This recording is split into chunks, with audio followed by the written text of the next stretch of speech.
think we just went straight to live. Yeah, I did. I went straight live. We did. I haven't done that. Oh,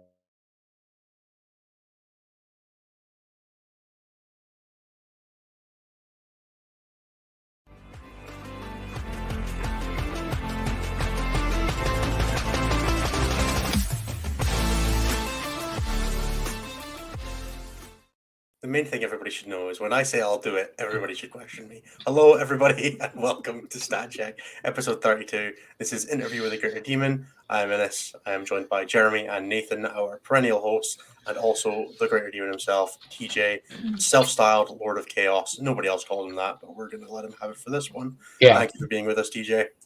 I appreciate it. Yeah, thank you for letting me have that. Means a lot. Nobody can take it off you. That's true. Someone's got to take it off me. Okay. Is that a request? We can make sure this like Nosk could probably. Well, thankfully, I don't have to worry too much because Don Husin plays Death Guard, so you don't have to compete there, so it's pretty good. No chance. You just stick to the other three factions. Yeah. I stay in my lane. Anyway, we are not joined this week by one Anthony J.V. Vanilla because he is in Scotland, which is really weird given that. Me too, but no, I spent the weekend with him. It was good fun. He's over with his missus visiting. So he's not going to be here this week because it felt kind of weird to be on holiday and just get one of his nights on holiday to come and chat to us idiots. So, yep, we're not doing that. So Anthony will be back with us next week. Yep, he flies on Saturday. So we will have him next week and he can tell us all about his wonderful experiences of staying on Brian's house with his wonderful cats. Other than that, not have actually seen the castle in Edinburgh this time. He did, yeah. No, I made sure. We pointed out from the roof of the museum and everything. He's not sure how he missed it last time.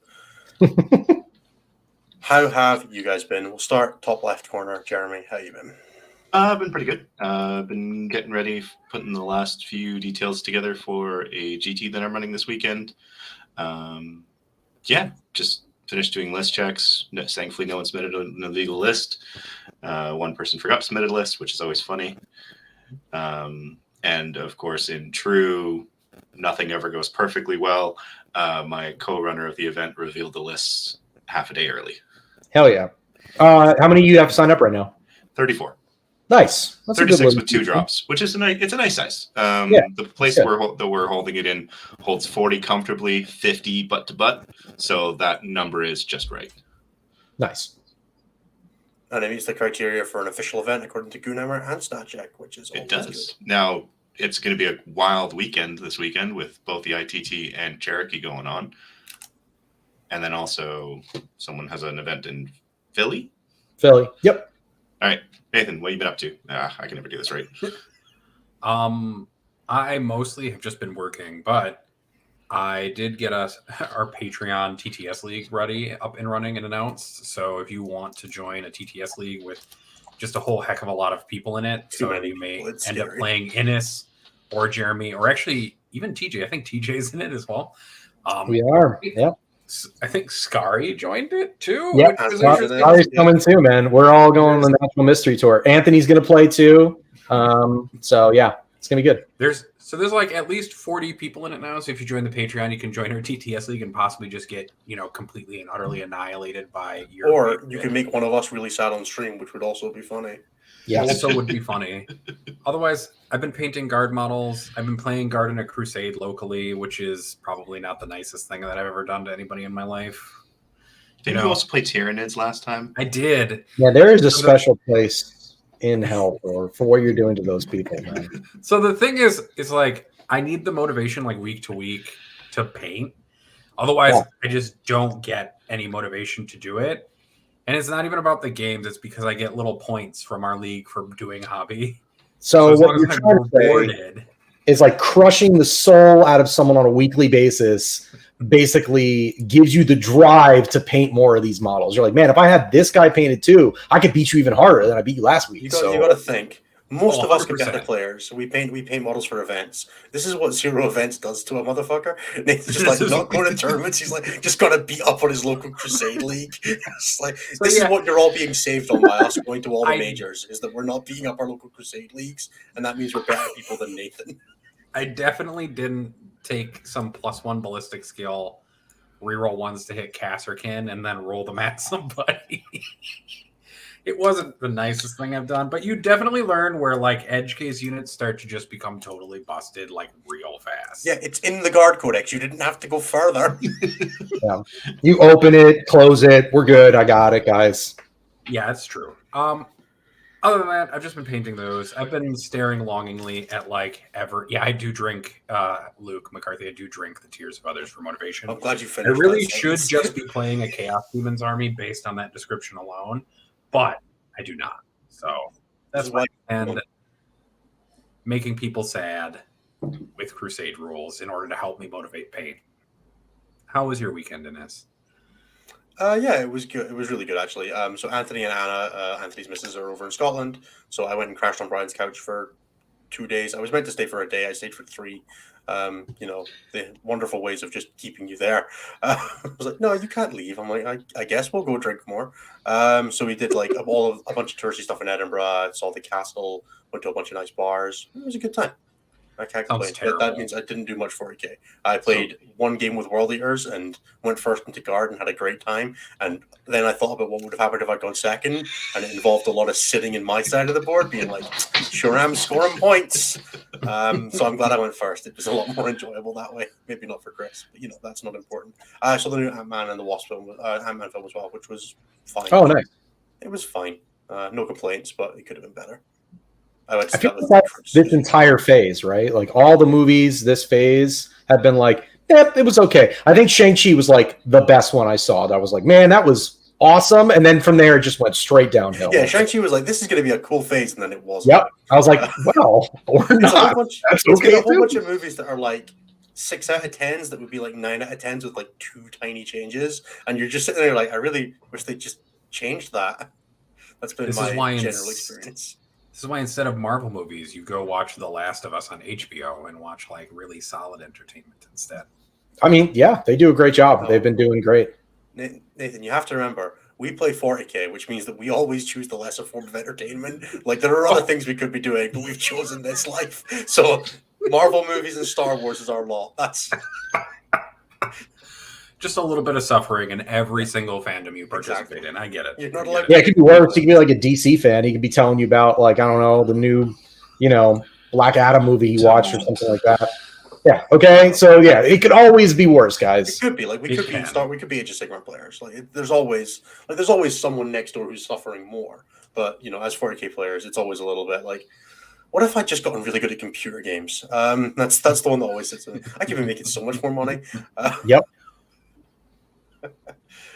Anyway, that is TJ. How has your weekend been, or your last week, or just generally, how has your 40k been since LVO? It's been good. I made it up to the great north. Played in a GT there. I went 5-1. Lost in the finals by 2 points, which was crazy. Definitely should have won that game, but when you go from an army where you have total control, which is like my Thousand Sons and Flamers with like 100+ games, I know literally everything about that game, to an army that I just didn't have enough practice, like you quickly find that you understand that I need more practice. You're like, this is just not enough. So that was one of those moments where if I would have had more practice, I would have realized I needed to push a turn earlier, which would have allowed me to win that game, but instead it did not. So we've got a GT this weekend. I've been painting, lots of painting. Hopefully I'll get some skull cannons soon that I'll paint up as well, because the skull cannons I have, I realized are missing even more parts than I thought. So I got 2 from a friend a long time ago, and I just did nothing with them. And then I was like, oh, fuck, I need skull cannons. So I pulled them out, and I was like, man, these are in really bad shape. So like I painted them for the event in Canada, and then it was kind of like, all right, well, that's bad. So then I bought 1 to fix 2. Like I bought a brand new one to fix 2. And then I was like, yeah, no, I need a lot more parts. These are really bad. And like the mold lines are like insane. And like, I'm like scraping stuff off and like re-priming stuff. And then like yesterday, the underside of the tank or the vehicle has teeth. Like it has a teeth grill on the bottom, which connects like basically like flesh with some skulls coming out of it. Well, I paint the teeth on one of them. I go to paint the other one. It's just not there. Like it's just missing the whole bottom. And I'm like, okay. So we're gonna get some skull cannons from an undisclosed source, and hopefully that will fix that issue. But yeah, so we were just trying to paint them so they look presentable for this weekend as well. So That's fair. Your How many things are you undisclosed up to source now? just needs to know how fast you need them. I mean, I'll be fine this week. You know, it's okay. It's not a big deal. But it was just really play testing. yeah. But it is a rough vehicle because of like one of them's missing its tongue coming out of the front. Like one has a tongue, one doesn't have a tongue. Then like one doesn't have a bottom part, and then one of them's missing like two of the pipes on the back. Then both of them are missing like the pipe grills on the sides. I had to put the skulls on a one because I thought I was fixing that one, but that one even needs more parts. I'm like, fuck this shit. I'm just gonna get two from somewhere else. And we're just going to paint these guys to well below my normal paint Mine standard. are definitely missing the attendants at this point. Like I don't know where they are. I'm just like they're here somewhere. Yeah, they might be on bases in my Bloodletter squad. How would I know at this point? I have the chariot. I have the character one. I have the Renmaster on the blood piece. I don't know whatever he's called. I have one of those. That one looks great. That one's got all the stuff except that the swords are basically bent, which is fine. That's an easy fix. You just cut those boys off, and then you just put some new swords on there. No problem. But these two, I don't know where these like fell down a well and then like got picked up, and then they were like, "Here you go, TJ." And I was like, "Oh, thanks, man." And I just never took a look at them until it was too late. And yeah, now we know. Cannons last edition. That's the main thing. Is in all honesty, you get them last the edition. last couple of minutes I've spent more time talking about skull cannons than GW did for all of 7th and 8th. So why should we talk about skull cannons before we go into stats? Why should we even care about skull cannons? Explain. I mean, they're great, man. 90 points for those guys. So they were more expensive than they are now. They went down in points. So basically, first things first, it's 9 wounds for 90 points. That's like 10 points a wound at toughness 7. So both of those stats are really good for 90 points. Like if it did nothing else, you'd be like, this thing hangs out in my backfield. It's toughness 7, 9 wounds. Then it has a 4-up, 4-up just all the time. So that's great. Just built in 4-up saves all the time. Shooting in melee is not something that we normally get for demons other than the greater demons. Like the greater demons all have 4+ in combat and shooting. Great. No one else has that except for like the characters. So for the skull cannons to have that, that's really awesome. And then lastly, two things is one, they fire pretty good. It's D3 +3 and it's blast. So, that's real good. Then it's strength 8, neg 2, and ignores cover, and it's 2 damage flat. So it's a great marine killer, which I don't know if you guys know, we are currently in a marine meta. So no, I don't think that's definitely not. I felt really bad for the Grey Knight player that I played at that GT because I think I killed 20 of his intercessors just with the shooting or interceptors. Whatever the jump pack guys were, I literally killed like 20 of them. And he was just like... I'm shooting Grey Knights with two corn chariots. That's super fun. The whole game. He just kept trying to shoot it too. Like he kept trying to shoot things into them. And he was like, what is... I'm like, yeah, toughness 7 and 4-up. Whoop. Yep, still alive. And it doesn't degrade because it's only 9 wounds. So, he would like... He got one down to, I think, 3 wounds. And they're just running around. Like, all right, cool, man, whatever. And then I think he tried to bring a unit of melee into it. And, like, their bloodletters on top of that thing. So they just jumped off, and they were like, yes, anyway, neg 3, 2 damage flat, just no. So, yeah, they're great. I really am a big fan. I wish they were core, but that's okay. We're all right. 90 points if they were core. Yeah, you're right. They'd probably be, like, 200 points if they were core. Even though that would give them almost no benefit whatsoever, it wouldn't matter. Games Workshop would be like, core, right? Cool. So, yeah, I love them. I think they're great. Just a really solid backfield objective holder. It's got a pretty large base. That's really good for that kind of stuff. So nice. Oh, makes total sense. Shall we do stats then? Yep. So we have a We'll have a cool announcement in a second, but I guess we can just quickly run through this last weekend's stats, and then we'll show you the cool update to the meta dashboard that came out of Cliff's mind. He wanted something a little bit better with more stats on a page, so we brainstormed as a group and came up with something, and he apparently made it live today. So, oh yeah, I'll get to do some really crummy sharing my screen in just a second, which will amuse everybody, I'm sure. Can't be worse than the LVO award ceremony, so True. I mean, there won't be a PowerPoint presentation that's missing anything. It's just you might see part of my screen that you. I can chant like an Age of Sigmar player if that helps. But you can. Ooh. Please, no. Are you gonna sing 40K Jesus for us? Is that what you're going to do? No, that's definitely my limit. Okay.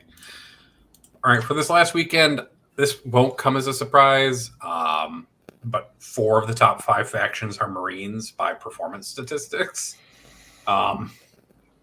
Iron Hands are currently number 1 at 5% of the meta, 4.8%. They had a win rate of 61.9%.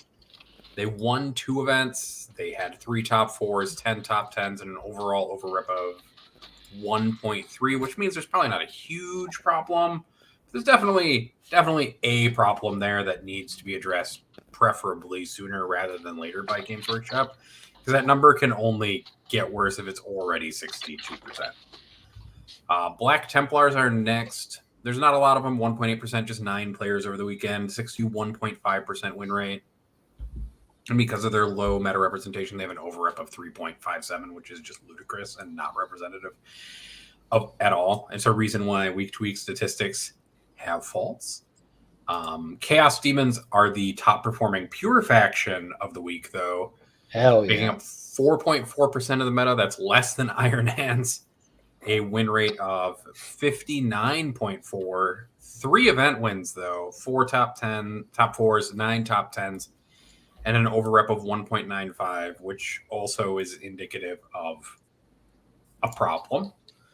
No, let's get that nerf coming, bro. Let's get it, man. What do you mean? No, it's worth noting. I mean, Iron you Hands are definitely only sitting at 54% win rate over Arcs of the moment. Master Artisans Roar and Rage is at 70%, but I can't see that being a problem.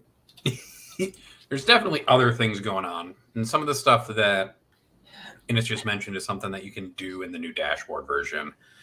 Orcs are next in 4th position, 3.6% of the meta, a 58.4% win rate, 1 event win, 2 top 4s, 8 top 10s, and a 1.19, so roughly balanced, which is good for Orcs. Having played into Orcs and some of these melee pressure builds, they are pretty frightening. I don't know. I know Innes is never scared of Orcs. Unless there's like 3 people playing them, no, not really. Most Orc players just like they think shitting in their hands and clapping is impressive. Like that's kind of what I generally feel about Orc players. It's like, I mean, he did play Sean. I felt like he made you a little sweat under the collar there. No, I hard-ended and still won that game by a comfortable margin. It was great. No, Seth, it's not that orcs aren't good according to Facebook.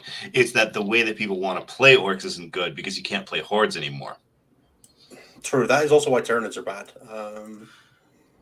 I don't know why. Blood Angels are still doing apparently okay, despite everybody thinking that they were probably going to die a horrible, horrible death. At least for 1 week, they did okay with a 57.3% win rate, but no event wins over the weekend.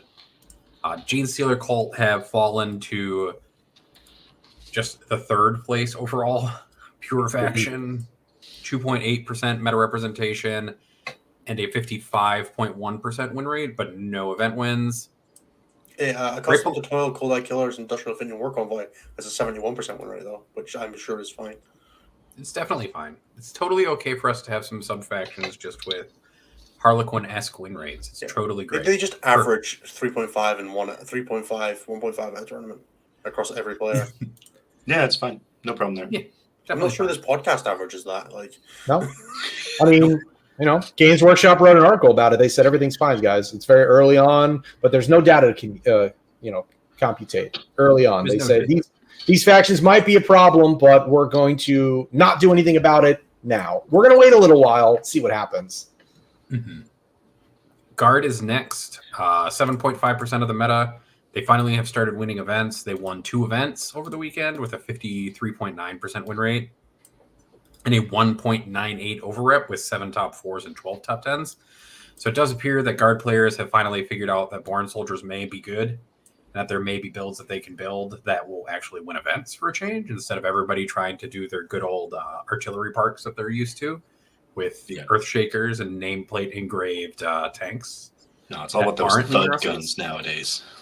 It's way cooler if you physically count like every model your tank has ever killed and like paint the line on mid game. If you're a guard player that does that, actually, like, hit me up. I would love to know what your life was like. And now we're going to scroll down to the have-nots because I'm going to skip over a bunch of other people. There were only 3 World Eaters players over the weekend. It's not that exciting. It was 0.6% of the meta and 53% win rate. I heard that there were a lot of RTTs over the weekend with World Eaters in them. There were a lot of 3-0 and 2-1 World Eaters this weekend at RTTs. It was pretty wild. It's coming.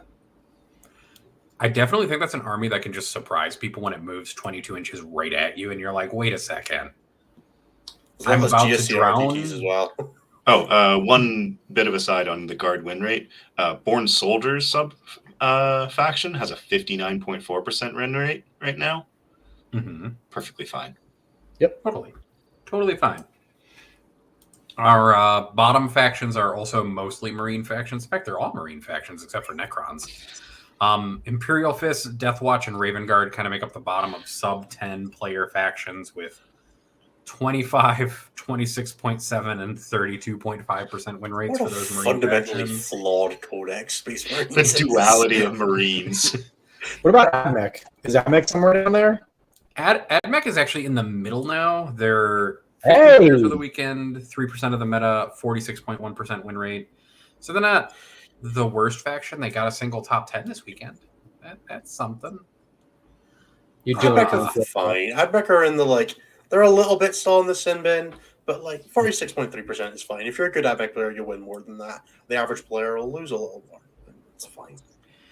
I do think it's something really interesting, though, is that Chaos Space Marines are the lowest performing pure faction, followed by Necrons. Chaos Space Marines still have a healthy meta representation, although it's declined by about half, I think, since it's now 6.3%, and only have a 38.1% win rate at the moment. Yeah. There is some major differences between them because there still are some top 4s. They had 2 top 4s over the weekend and 4 top 10s over the weekend, so they're not impossible, but there's definitely a duality there when you look at the sub-faction statistics for Chaos Space Marines.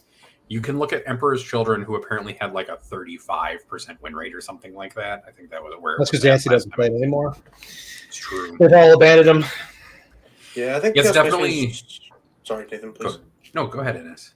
I think Chaos Space Marines are just one of those factions where they get a broad level faction abandonment when they're gone. But there are still some diehards who are playing them, getting good results. Like Russell Taston still playing them for Black Legion, still putting up numbers, but he was doing that before the new codex. So he'll still get them, which is why that faction is still going to see some top 4s, some top 10s.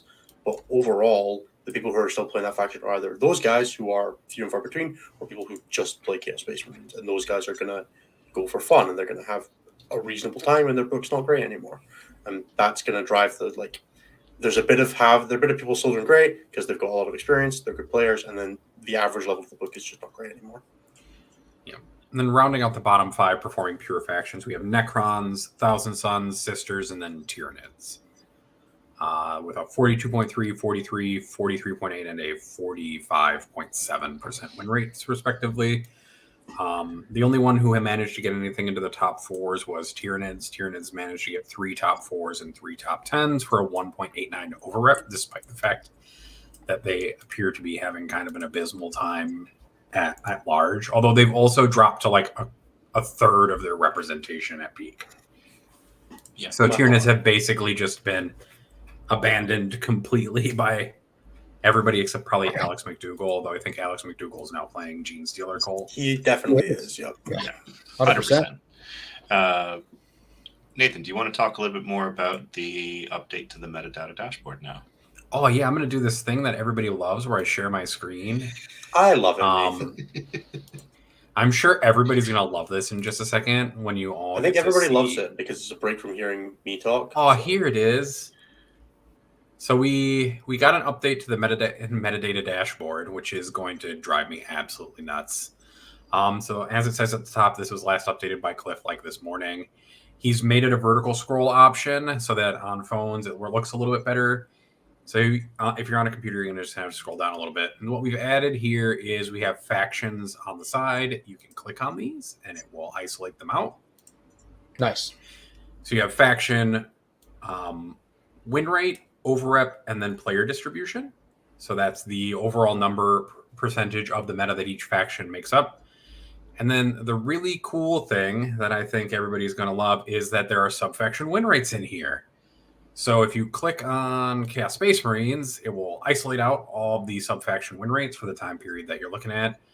So you can see Word Bears and Chaos Demons. So we do have some of our soup options in here have a 90% win rate across 5 games played, although that average doesn't. I think that might have. It's a 4-0 in the draw, yeah. It is 4-0-1. But you can now track how well sub-factions are doing in this update and compare them to each other. So our current number 1 sub-faction as of this exact moment is Word Bears and Chaos Demons. And then we have Master Shell Shots. There's one above that. There was a few at 100%. But... Oh, there are. Oh, it's Chaos Demons and Precision Cruelty. I missed one. That was one of the winning demon lists from this weekend. Yeah, it's Chaos Demons with some Chaos Knights. Yep, 2 brigands with... What does Precision Cruelty do again, TJ? It's the 6 to wound or +1 damage and AP. Yeah. It's good. It is real good.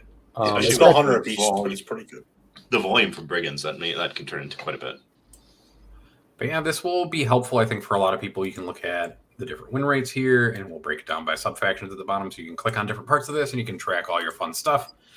The entire goal of this was in order for people to look at all the stats that we think are most useful for actually looking at the overall health of the meta, which is looking at meta representation, over-representation, which is how representative faction is in top 4 as compared to the representation in the meta and their win rate, and then also lets you look at sub-faction data, which is something that we get a lot of questions about whether it's not overall faction health or whether sub-faction win rates are actually more important to look at. So this will let you look at all of that at the same time. So hopefully you all will enjoy it, and then let us know if you hate those zeros and overrep for like Imperial Fists and that. Mm-hmm. There are definitely zeros in overrep just because some factions just never make it. So you have Crimson Fist, Deathwatch, and Imperial Fist with zeros for overrep. That means they just never make a top 4. Top 4. White Scars also no top 4s in this particular. But Raven Guard have. Yep. Raven Guard have a 2.17. And this is also where you guys will find out when you're looking at these low representation factions, like Raven Guard is 0.3% of the meta and have a 2.2% overrep. And that can just be the result of a player. The other thing that I wanted to talk about, I'll stop sharing my screen now, is that I don't know if Jeremy wants to share the data of Marine faction representation at some point, but maybe we can later, where you can actually see that Marines are now over 20% of the meta. Yeah. Marines this past weekend were 23.2% of the meta. So for the longest time prior to this weekend, essentially, Marines have kind of floated around 15 to 16 and have gradually increased since the addition of Arcs of Omen. Actually, quite rapidly when you look at the graph. Yeah, here, there's an increase over like a month. Yeah, it's very fast. It's basically since the beginning of February, maybe end of January. I'm going to do the same thing that he just did, and I'm going to try to share my screen. This is just where every like Tau, Tyranid, Necron, like all of those guys, they're just shoveled into Garden Marines. There we go. Yeah, yes, I mean it is the normal. This is the last year of Marines where like you could see a bit of a downward trend, and then like through December into January, they would bottomed out at like 12%, and then up to 23% this past weekend. And I expect that to grow as they continue to have success. Which is, I feel like those wild. bottom out points are like the week. Those look like the week before balance data slates. A little bit, yeah. Like May, start of May, that was October, a balance data slate, right? May and in mid-October. It came in November, if I remember correctly. Yeah, which is pretty reasonable. it's very close. Like it's about that weekend. So it's Marine players realizing there's nothing coming, hoping that the tiny buff is something, and then falling off again 3 times. And then this happens. And then it didn't fall off. Yeah. Well, like everybody owns Space Marines, right? Like when you start, or you have a friend or someone who's not using their Space Marines because maybe they're playing one of the factions as represented. I think like it's such a easily obtainable army, and the stuff that is good right now is nothing that's like particularly crazy to acquire. Right? We're Unless not you talking. want to play DA. DA is weird to get. Yeah, DA is a little tough, but if you're just talking about like normal, like Iron Hands, or maybe the Ultramarines list that that's I've been seeing make the rounds, or things like that, those are easily obtainable. Like most of the stuff you probably have lying around, or someone who's not playing, like I said, not playing them, will be able to have that as well. So yeah, the big thing is that they're running stuff that has largely come out in things like starter sets and split boxes, so a lot of people have just extras of these lying around. Yep. Things like Eradicators are suddenly amazing again. Shove your favorite 800 points of shooting with heavy weapons into an Iron Hands list and be fine. Yep. It's not that hard. I actually don't own any Space Marines at all in my entire collection. I own. You have the guy on Bellacor's base. No, I ripped that guy off. Fuck that But guy. you did own him. No, I threw it out immediately. Like when we left the store, I was like, in the house, right? Yeah. You filled the little gaps on the base with green stuff. You're like, I'm not even bothering. This guy was. Oh, you don't have to put. I don't have them on my ones either. We have a quick question from chat from Luke is all right, which I think is probably best relevant to speak now. So Luke chucked us a super chat. Thank you very much, Luke. Do you guys want to quickly field this one? Can we talk a bit about how we get raw data we use? Is it spreadsheets, or do you have connections to ITC or tournament apps? So the answer is a bit of all of those things. After not the ITC bit, but we do talk to tournament apps a little bit about how we do things. But mostly we do everything by drawing it out of all of the tournament apps via their website into a spreadsheet. And by we, I mean Jeremy does it. Jeremy goes in and he scrapes those websites into an Excel spreadsheet because nobody makes simple outputs that are easy to use. I used to do all that by hand, and so did Jeremy, until Jeremy figured out the best way to scrape those websites to get it. But there is a giant spreadsheet that we use, that I read off of when we're doing this part of the show, where I read and filter tables, and then all that data then gets put into the dashboard. So it's all the giant Excel sheet taken directly from BCP, Tournament, Tourney Keeper, and a couple other ones. There's a bunch under of pairings, mini headquarters, tabletop tournaments. The list kind of goes on. Every now and then someone introduces me to one that I've either forgotten about or reminds me that it exists. Like, for example, this last weekend I was reminded that Pun exists. For you Dutch players, can you please stop using that and just play on Tourney Keeper if you're going to be special? And then we also, through our partnership with Goonhammer, are going to start to get access to ITC Battles app data, but that will not be presented as part of this. It will be used for some more advanced analysis stuff where we look at secondary selection and stuff like, because that data requires a little bit more QC work in the background. Like the data already requires QC. Because a bunch of you haven't learned that when you select your faction, you don't just generically select Sisters of Battle. Please stop doing that. You'll make Jeremy not need to take as much time if you could just use the drop-down menu correctly. Or some people put in Star Phantoms when they're Space Wolves. We see you, John. We know what you did. I mean, the best way to do it, in my opinion, is what I normally do, and it makes Jeremy very happy, is I just put chaos. I just put the general old faction, baby, and then Jeremy's got to look up the list, figure out what the hell I took that weekend. It's great. It's good stuff. I'm currently down as playing... I think I've done his Elysian Drop Troops for the Stat Check League, so... Hell yeah. It'll change eventually. Good thing I don't track leagues, then. But for now... It's a good thing that we don't track TTS leagues, because that would be terrible. Yeah, that's how we get it together. We have a giant spreadsheet. We share it amongst ourselves. Yeah, so I've never seen it because I would melt like the Ark of the Covenant. Yeah. We have occasionally talked to the various tournament organizers in terms of like the applications that do things in the background. But yeah, largely it's we collect the data manually and process it and clean it up and get it to the point where we can make pretty graphs out of it. And we appreciate it. Hey, as long as it's being used, I'll keep doing it. Jeremy greases the wheel of all 40K at this point. Did you guys hear that though? Jeremy says as long as he keeps being used, he will do it. That's what I heard, guys. I don't know what you guys do around here when I'm not here. He is a Dark Angels player. There's always just that other side to all that, right? I got you. He's just Okay, moving just swiftly one quick step from fallen. That's all. Moving swiftly on, we're going to do the plugs now because I feel like it's about time. What you might have seen just there was a super chat. His thing was in green. Also, Nick said one earlier. This doesn't have a question, so I'm not going to read it out. But you can give us money that way now, and we really appreciate it. So if you want to make sure your question gets answered as a priority, I will definitely go back through and check all of our super chats. We'll be doing questions for all of those later on in the show. So if you want to chuck us some money, you don't want to do it like a recurring on Patreon, or you're already on Patreon, or you just want to be on the live show, that is where you can do it. Other ways to support us, you can check out the YouTube feed. So if you're not a supporter on YouTube, you can like, subscribe, all that good stuff there. Chuck us a comment on the video. Leave a question for TJ. We'll harass him with them later. That really helps us out. If you want to support us a little bit more, you can check out patreon.com/c/stat.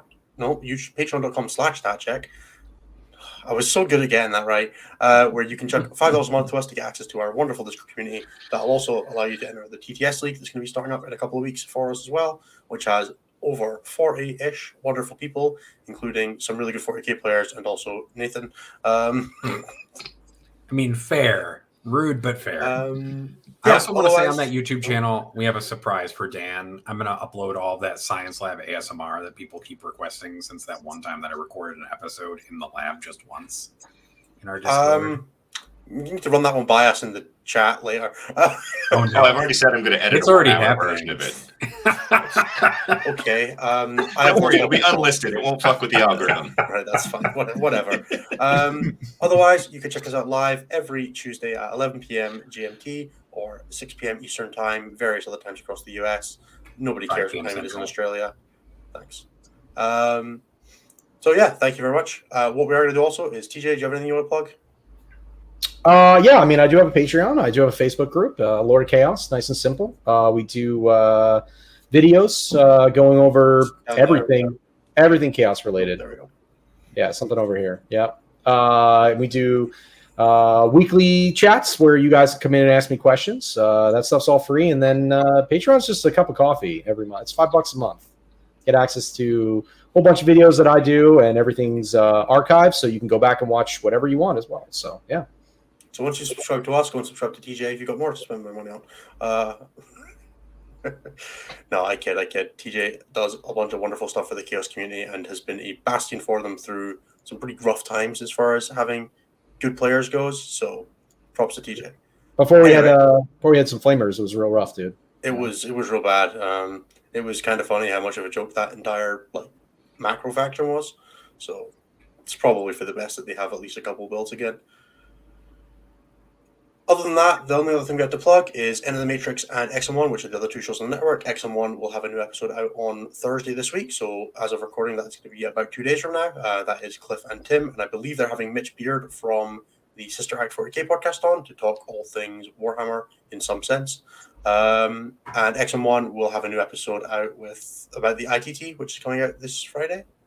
So the Enter the Matrix latest Enter the episode Matrix, yeah. for preparations for the ITT went live for patrons last week, and on Friday morning the main video will go live. It will also go live on podcast feeds as well. So there you go. End of the Matrix will be on your podcast feeds on Friday, and hopefully sometime around then XM1 will do the same. That's all I got for plugs. Thank you everybody for bearing with this very scuffed section of the show. We are going to move on quickly to talking about just the game in general for a bit, which mostly means we're going to talk to TJ about Chaos for a little bit. Hell yeah. And then we're going to take a break. So, TJ, how are you feeling about Chaos in general right now? I think they're in a great spot. I think that the last update that we had did a lot of good stuff for demons. Obviously, those other factions got hurt, but I don't think they directly were hurt by the data slate or any of the points changes. I think they were just hurt by the fact that these armies can't really function in the current meta. Like, Thousand Suns were great before the data slate. They were still good after the data slate, but with the inclusion of World Eaters and Guard, they no longer are good. Same thing with Dark Angels. Dark Angels would run over Thousand Suns in a shooting game. I have to hope that I get my damage through in the psychic phase and stuff like that, which sometimes can work, but sometimes you kill 10 Terminators with all of your Dark Angel shooting, and I cry myself to sleep as my characters are now just hanging out by themselves. So, Chaos Knights are in a really good spot, although people aren't really taking them because I find that a small detachment of Chaos Knights with demons or CSM is very effective. So, but I mean, the main showstopper right now is demons, and that's kind of always how Chaos is. I don't know if you guys have noticed this in previous editions, but like when Chaos demons come out, they completely change, the geography of how you're playing your Chaos factions. In 8th edition, when we got demons, they were a mainstay in every army for the rest of the edition. No matter how many times they nerfed them, no matter how many times they took them and they changed aspects of that army, they continue to perform in other lists, at least something in that list. So I think that's going to be for the rest of this edition, which is rapidly coming to an end. It's going to be demons. You're going to play demons. I think they're going to get a nerf. I don't know what that nerf's going to look like. Bloodthirster has already been point increased. I guess he could go up in points again. I don't know that there is enough of a nerf to pinpoint and be like, this is what's causing us to do very well, and we need to fix this. Yeah, the demons have kind of I would almost use like a lesser version of the NID problem, where they're just kind of everything just does a little too much, a little too cheaply. Yep. It's definitely not like on the scale of NIDs. They don't have like the movement shenanigans and things like that. But you could definitely be like, it feels like a bunch of stuff is just one too many stats in one too many things and a little too cheap. That's kind of been a 9th. I mean, we just talked about this for like, before, in the Discord, we were talking about like how Fiends and both Skull Cannons didn't really need a points decrease, but they got them. And now that they got them, they're being taken in most of the lists that I see, at least Fiends, not Skull Cannons. Nobody really owns Skull Cannons, so I think if they own them, they probably would play them. But like Fiends in particular, like points decreases are really beneficial for them. And then pink horrors were already being taken, so a point decrease on pinks were like, all right, I mean, I was already going to take these things, that's awesome. So I think things like that just are going to continue to be a thing. It's same thing with the bird. Like Lord of Change went up in points. Does that actually matter? Absolutely not. You're going to take that bird. Even if he goes up 50 points, I think you're going to take that thing. He's just that good at holding your backfield, doing what he's supposed to do. So he brings. What's the build for the bird that everybody is taking right now? And by bird, we mean Lord of Change. There are non-chaos players out there. There are two builds. Oh, there's 3 builds, I guess. The first build is you just take Kairos, right? And Kairos adds a bit of annoyance to your opponent because he has Vect, basically. So when you use a stratagem, he makes it cost 1 more for the rest of the game. That's very powerful in certain matchups, like Votann, when you're like, oh, I do mortal wounds with this gun. You're like, what if that costs you 2 CP every time you try to use it? And they're like, oh, that's not good. I don't want to do that. Maybe I do it once and I don't do it again. That's the first guy. He also has strength 8 weapons, which is something that the normal Lord of Change doesn't have. So that kind of hits that gap where he's just a little better in melee. His weapon's also a 2d3 weapon, which is awesome. So he's just a little better in melee. He's got that stuff going on. And then lastly, as the game progresses, which the bird should live, Kairos should live pretty late into the game, he gets plus to whatever cast the current turn is. So if he makes it to turn 4, he's plus 4 to cast. Any spell that he wants to cast is pretty much going off. I mean, and it's going off big. Like Gateway's probably a big gateway. Smite's probably, a super smite. All of these things are, Boon of Change. I get to pick what I want, which means you're making the bird toughness 8 every turn. These are things that Kairos does very well. So that's the first build. Then the second build is, do I want to make the Lord of Change my Warlord? So if you make the Lord of Change a Warlord, he gets a Warlord trait that's pretty effective, which is -1 to wound in the shooting phase. So he should stay away the entire game because he's not amazing in combat. So to be -1 to shoot is just fantastic. -1 to wound in the shooting phase is just amazing, because couple that with the fact that you're probably spending your Warp Storm points on literally just either healing or -1 to hit, or ignoring your movement modifiers. That stuff is very powerful. Now you're -1 to hit, more than 12 inches away, and you're -1 to wound. And you have the second part of this, which is you have the robe. So the impossible robe, basically what that does is every phase now, which is even better. I didn't think they can make this any better, but they made it better. Not only do you just not re-roll it with the robe, and then if you fail, you die. There's no you die. First things first. Then the second thing is instead of you just having to re-roll it, you just make a damage 0. Nice. It's also not like the first damage or anything like some of these ones can be. Yeah, like whenever you want. Infiltrators, it's just the first time you take damage that scares you, blank it off. The rudest thing I've ever seen anyone do was Matt Morrisoli blanket drop pod LVO because it was the only thing that could shoot his bird. It was very upsetting. I did not enjoy watching that. That's hilarious. I've been shot by long strike before. And just be like, no, that's 0 damage. Sorry, man. They're like, get some mortals. Well done. Yeah, I take some mortals. It's fine. Whatever. That literally happened in my game 4. He shot me with long strike. I failed to save. I re-rolled it. Still failed. I was like, all right, 0 damage. Get out of here. So it's really good. So that's that build. Oh, that guy also gets Master Mutator, right? Yeah, of course. So, sorry, Master Mutator. I mean, you can take the other one, which is -1 to hit. Again, you're just adding another minus on top, but it's not good because there's many ways to ignore -1 to hit or ignore modifiers. And you can replicate it with the Warstone points. Right. Yeah. So you just don't take that one. You take Master Manipulator, which is at the end of the psychic phase, if any units took a mortal wound, which means Gateway, Bolt of Change, and your Smite, on a 2+, they take an additional mortal wound. So like your Gateway, since the bird is +2 to cast on top profile, if he gets the big one, everyone's taking 3, and then on a 2+, they're taking an additional 1. If you hit like a character with that, he probably dies. He probably takes 4 mortals and just dies immediately. So that's very, very powerful. And then you have stuff like Bolt, which in this current meta of like Guard, Tau, things like that, you just pick up units. You hit somebody with a spell and you're like 4 mortals, which means you take 7 mortals. And now on a 2+, you take another mortal. And now you're -8 to your leadership. And you get another minus if I have a unit nearby you. And now your combat attrition tests are 1, 2s, and 3s. That guy's probably dead. So that's the second build, which is not taking as much because the Bloodthirster is usually the Warlord because wound capping plus a feel no pain is just the most infuriating thing to have to deal with. So the last one is you just take the Warlord trait off. You're still taking the robe. You're still taking Master Manipulator.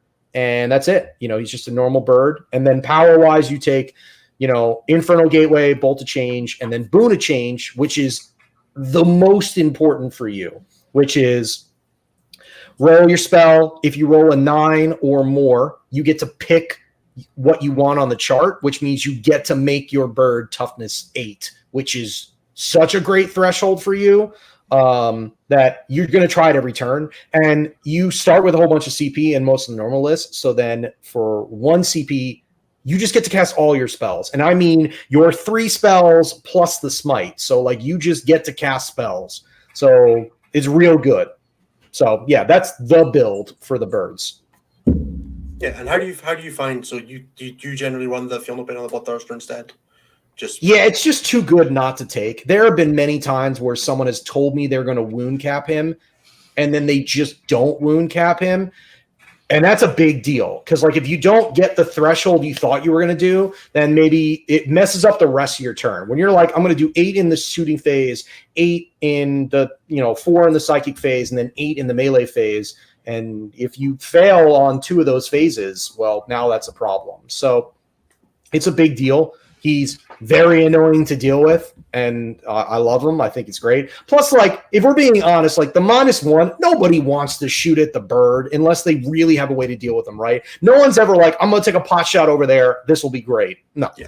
They take a pot shot if they think they take the shots if they think they can kill them. But other than that, my feeling on the bird is like, if the bird's going to die in shooting, the -1 to wound is not going to change it. Like, you're getting shot by like Iron Hands at that point. Yep. It's like, yeah, man, you're going to need to hide. Or at least respect them or tag them or something. Yeah, like, you're going to play all the way back. You're going to try to range as much as possible.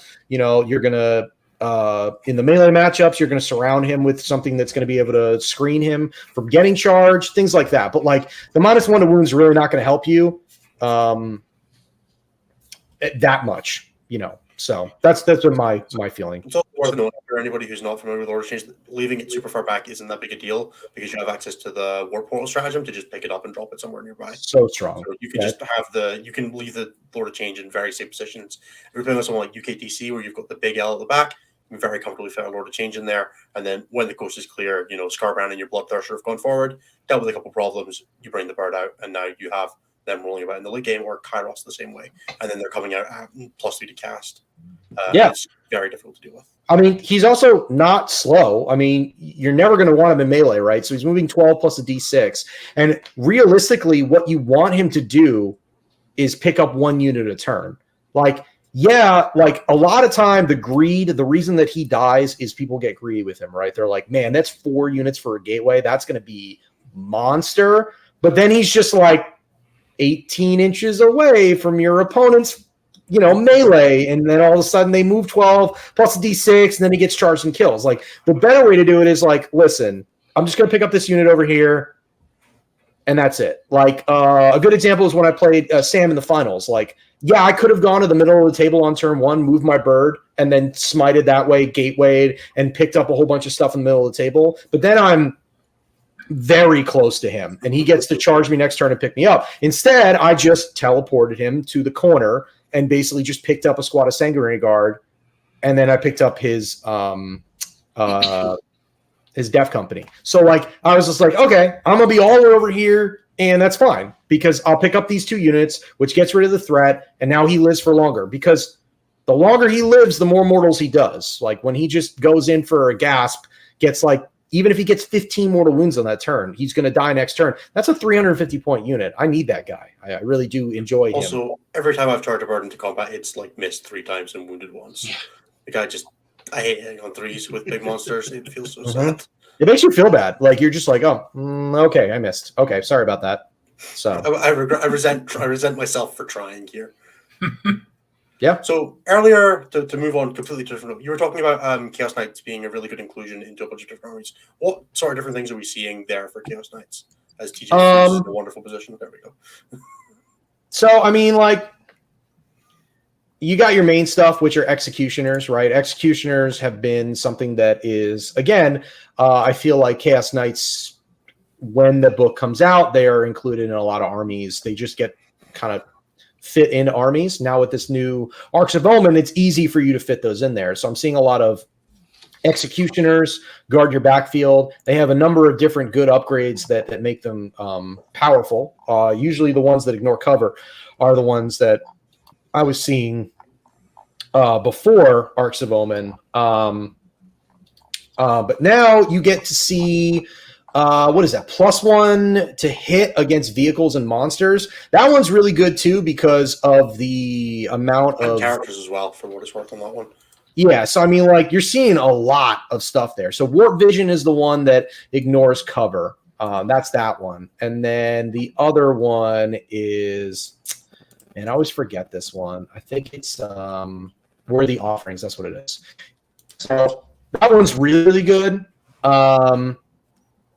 It also gets you higher on your tally, so you get your tally quicker when you kill these. You auto complete it if you kill one of those things. Yep. So it's really good in the particular matchups that we're seeing now, which is like Dark Angels, you run a ton of vehicles. Guard, run a ton of vehicles. And like a ton of vehicles that are easy to kill. Like, we're not in the old days where it was like triple Redemptor / the Executioner tanks and stuff like that. Wait for the Brutalis. Let's go.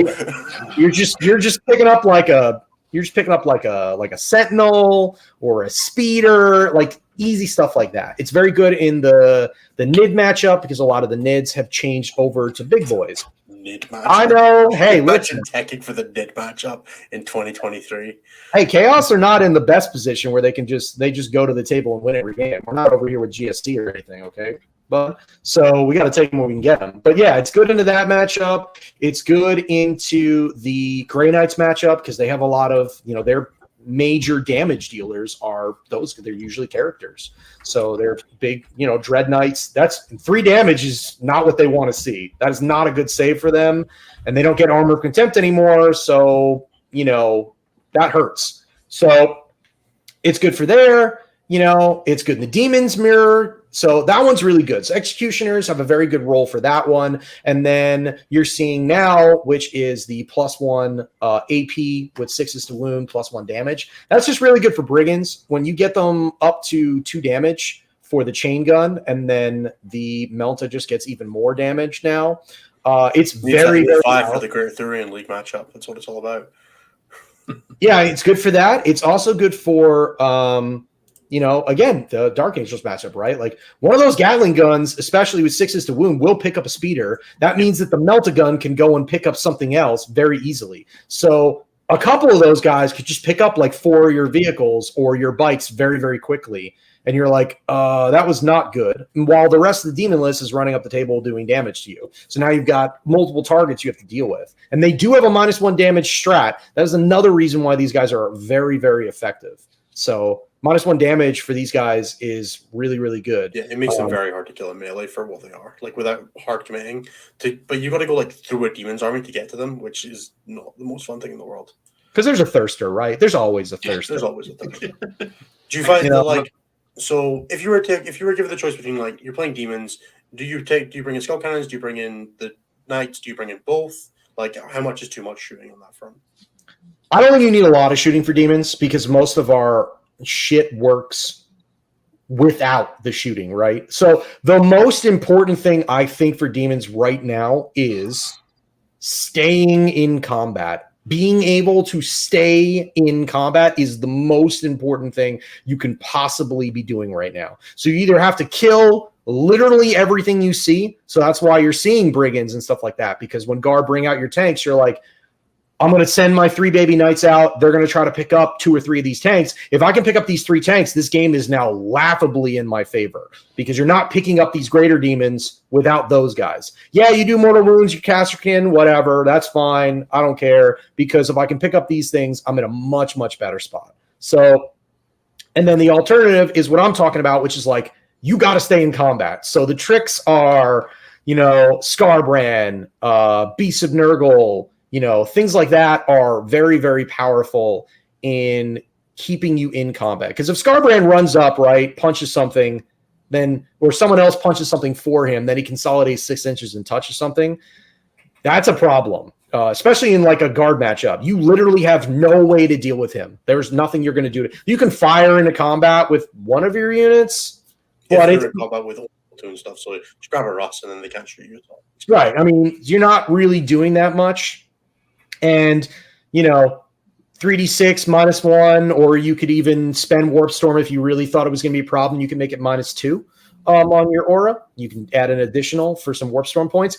That is super, super strong, and that will keep you from getting shot at. And I think that's one of the most important things. Like, single-handedly, that game 4 was won by Scarbrand just never getting shot. He came in, touched some hounds after the Kroot, got killed by my letters. Then he ran over, touched a Riptide, used baby swings, didn't kill the Riptide, and then killed him on his turn. Then he ran around the back, killed Longstrike, then touched some hounds. Then next turn he killed Shadow Sun, and then touched another Riptide.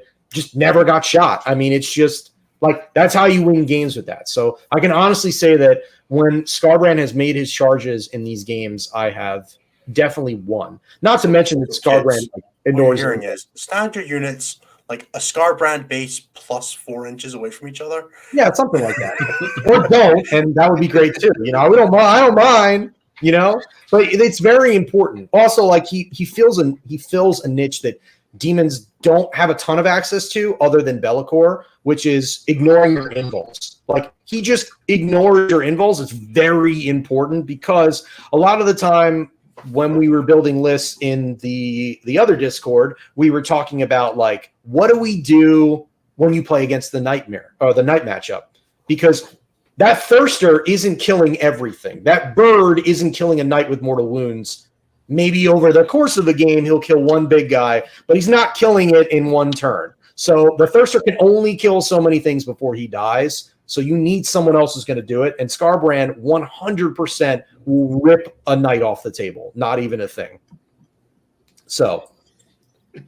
All right. I got to bring this up because Nicky D here has a really good question. How do you use Scarbrand when playing against World Eaters, though, where everything wants to be in combat? That's great. I mean, you just go for the stuff that you know has invols because he'll pick them up. Yeah, you can fight some like that game's just a bloodbath to begin with. I think the most important part about that is hitting their units with hitting their backfield units and their support stuff because they don't really screen because they don't really care. So like if you can just get in somewhere in their backfield, that's great. But that's a bloodbath matchup. You want to go after their characters. And the bird just wants to stay the fuck away from everybody. He just wants to. He's teleporting every turn. Like he's teleporting in the backfield. Then he's teleporting on my backfield. Like he's going this way, this way. You're spending 2 CP every turn on that guy because he cannot be. He can't be locked down at all. But yeah, TJ, we got one more.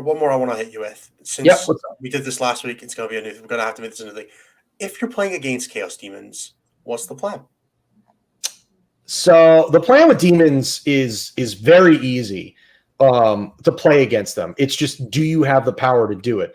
You got to be mobile enough to get around to their units that are smaller. Don't care about the big boys for a little while. That's fine. If you can take care of all of the small shit, you will win that game without question because they can't hold objectives. They can't really pressure you with a lot of units except for 3 big boys or 2 big boys, and when they come closer, you just pick them up.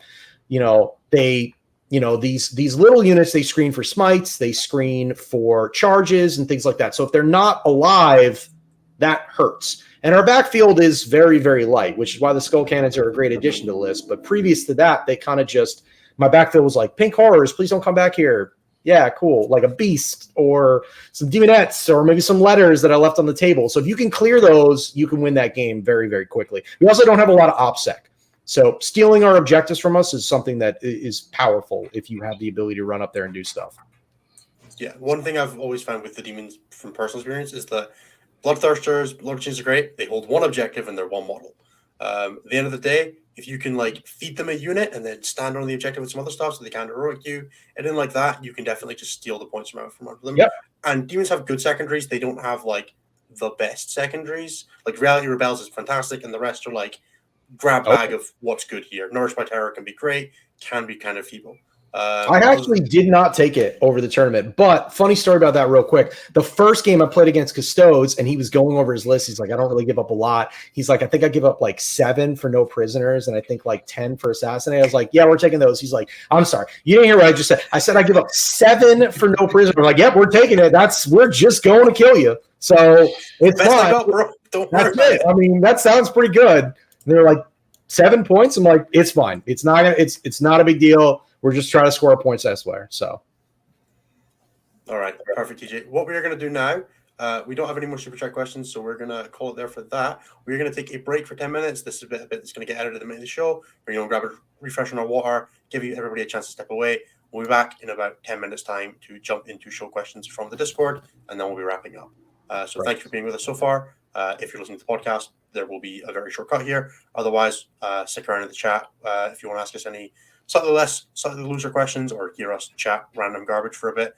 This is the place to do it. Thanks. We'll be back in a minute. This is when you get Stats Dad's maximum attention if you needed it. Yeah, if you want specific information from Nathan, now's the time because Innes has a fusty mouth and wants water. This is when I tell TJ that we've had to turn you down twice. Me? Yeah. Why? Too loud. Oh, I'm sorry. Yeah, my bad. No, I got pinged in the main Discord on show feedback. And they're like, TJ, a little loud.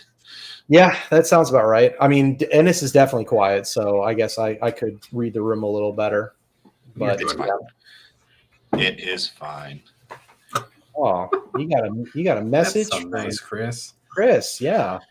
I have worked almost 160 hours in 2.5 weeks, so I'm very tired. Something like that. I don't know. It's a lot. It's a lot of hours. Let's just put it that way.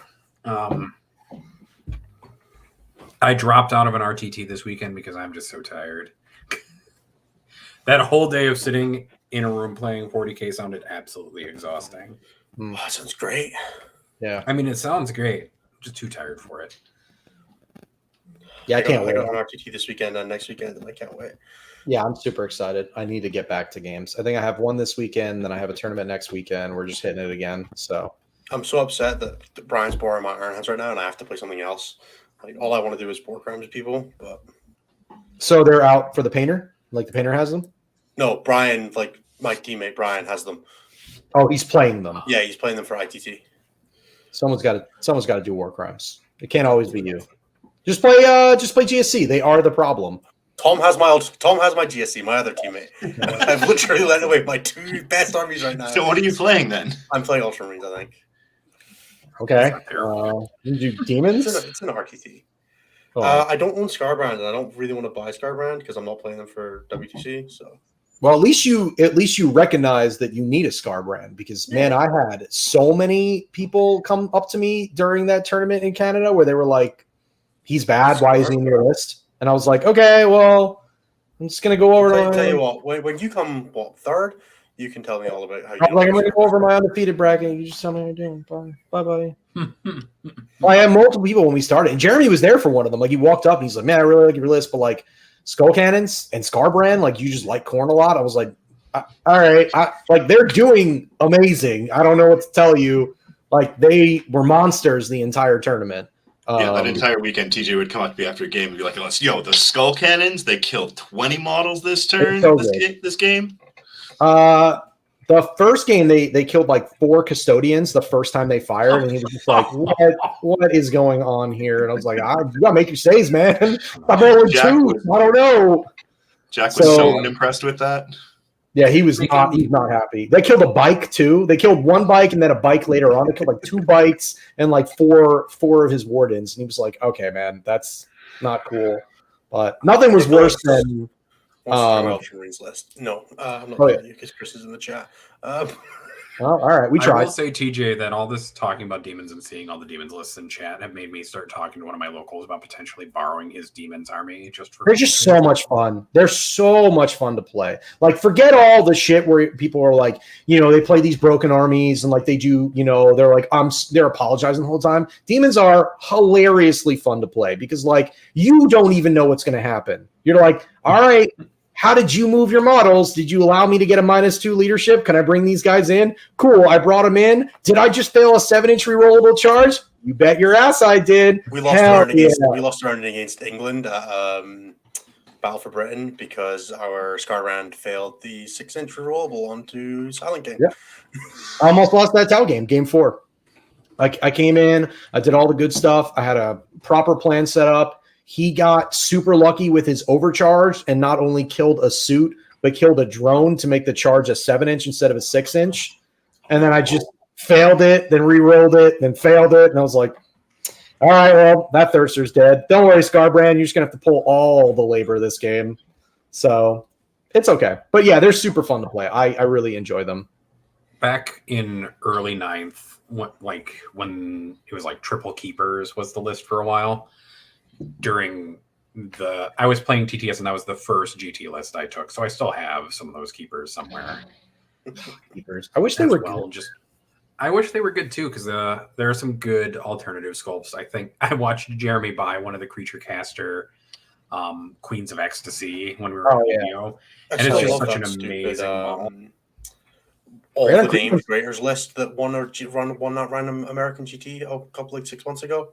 It was just like all 5 named creator demons. It was fantastic. Hell yeah, dude. I mean, the named Slanesh character, Slaxy, is not actually terrible. She just doesn't do what her points. Yeah, our points are just too much. She's the same points cost as Scarbrand. Just take Scarbrand instead of her. I'm sorry. And like, we're not even going to talk about Rodicus because, man, they boy, are they paying for the sins of the previous edition. Like, Plague Bearers, Beasts of Nurgle, the Great Unclean Ones, they're like, man, Nurgle's got to be bad this edition. We promise. They're really bad. Really a shame. They didn't even points reduce them. Like, the Beast went down in points and Tubby went down in points, but they didn't even touch the drones because they were like, they're beyond redemption. Like, they're way too full. Like, we got to make them like 30 points a model. It's the only way we're going to make them playable. And then they probably aren't even playable. So. GW does such a thing where they're just like, this thing was good. in early 8th or like late 8th, so we can't have it be good again, except for Iron Hands, because Iron Hands are the always circle good. has to come It's in all the rules. way back around. But Well, everything else, if it's well, good Iron Hands, once, can't we be good just- the next time. We've just they're agreed that Space Iron Marines, Hands. right? So they make them the most money, right? Space Marines literally make them the most money. So they're going to continue to make them good every edition. When You they're also have not to doing remember, well, it's Iron Hands faction identity that they're broken. It must be after this many years of it. It's probably No, they're because just the last horseman of the edition. That That- too.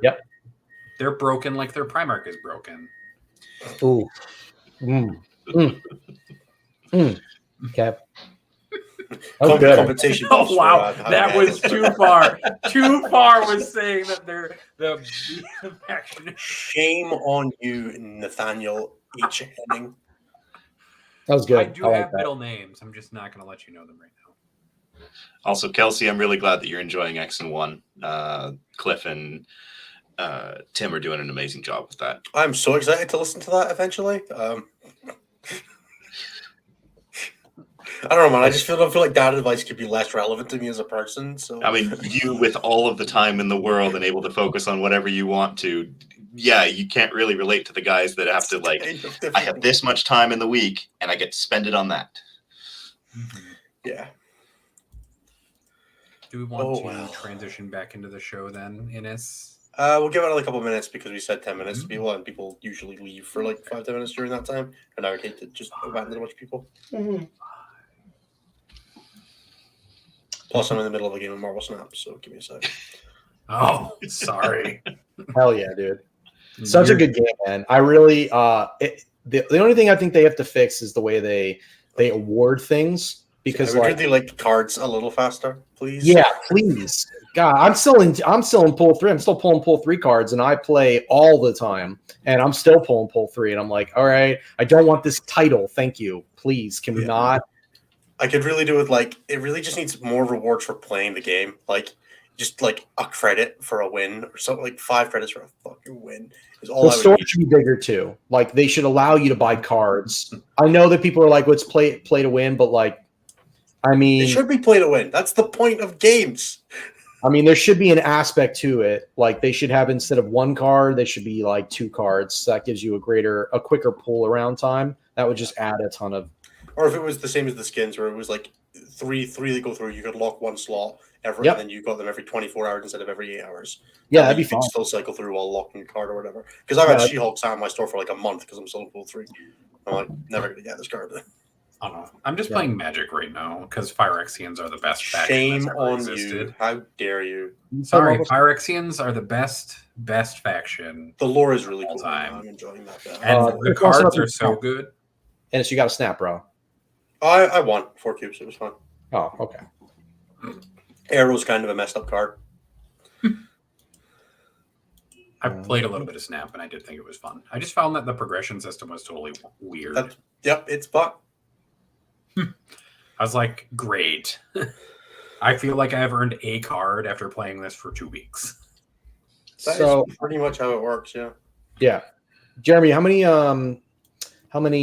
judges do you have with you? Is it just you or other people? It's just me this weekend. Okay. I can manage 40 people without there being too much trouble, mainly because at this point, the really nice thing about it is half of the attendees are regulars. Okay. And the other half are newer people or people who are less frequent. The regulars all know how the shtick works. That's If great. you have any questions, you holler for me. Yep. If you're unsure about anything and you think you're going to disagree with your opponent, you say, "Hey, I'm going to get Jeremy involved. He's going to decide this for us." And he doesn't care what happens in the game. He just wants us to be happy. Yeah. How dare you want your players to be happy? I know. I even do surveys after events. Oh, gross.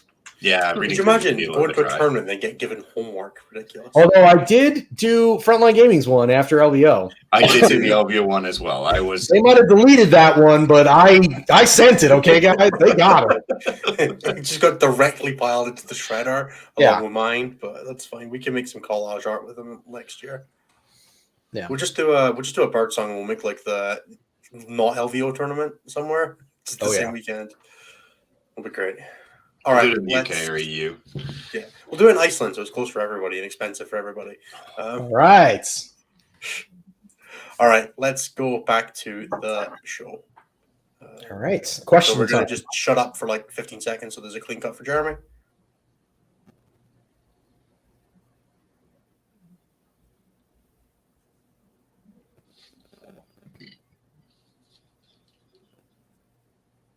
And welcome back to the show, everybody. Thank you for bearing with us for that tiny break where we probably put the Goonhammer bumper or something like that. Who could possibly know? Anyway, we are going to move on to our show questions now. So thank you very much to everybody who is in our Discord, which, by the way, you can check out at patreon.com/statcheck. We're going to take some questions. So there is a thread in there with 30 comments. That's great. That's what I like to see. Nice. So let's go with some questions.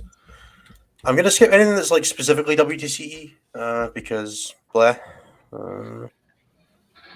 Should Leave 7th Ed WTCE Invisibility and Warhammer Fantasy Battle Banner of the World Dragon be added to 10th edition? What are those 100% two things, yes. and what did they do? So Banner of the World Dragon made you immune to spells, and it could go in a unit. And then Invisibility made you only to be able to be hit on 6s and shooting and melee, and you also couldn't be targeted by blast or template weapons. So basically anything that all hits or had blast just wouldn't be able to shoot you, and you would only be hit on 6s otherwise. Please never. Yeah, Never. Just give it back generically for everybody. I lived through that. Okay, I lived through it. I was part of the problem, but I don't want to do it. Loved through it. Yeah, like I definitely played Screamer Star with Lord of Change, Kairos, Invisibility, Grimoire for a 3-up involved. Yeah, exactly. It was a good time. If you didn't have that, you'd have just got table by time. You're probably playing like 4+ Feel No Pain Thunderwolves, because that was another ridiculous one as well. Yeah, exactly. It was great. Will Anthony be drinking Lambrini and or Buckfast when he visits Scotland? Based on where I took him, we drank lots of nice cocktails. But it was trying to sell Anna on moving to the UK trip. So, we went to the nice places. No, I did take Anthony to Spoons. You guys will be proud to know. But who taught all the guard players how to play this week? I think they finally started realizing that Born Soldiers is good. And that, well, we talked about it a couple weeks ago. The other thing is that Kazakins and Lord Solar are now widely available for all of half an hour. Yep. Yeah, my store got allocated one box. I don't think we got that. The GW website was sold out day off.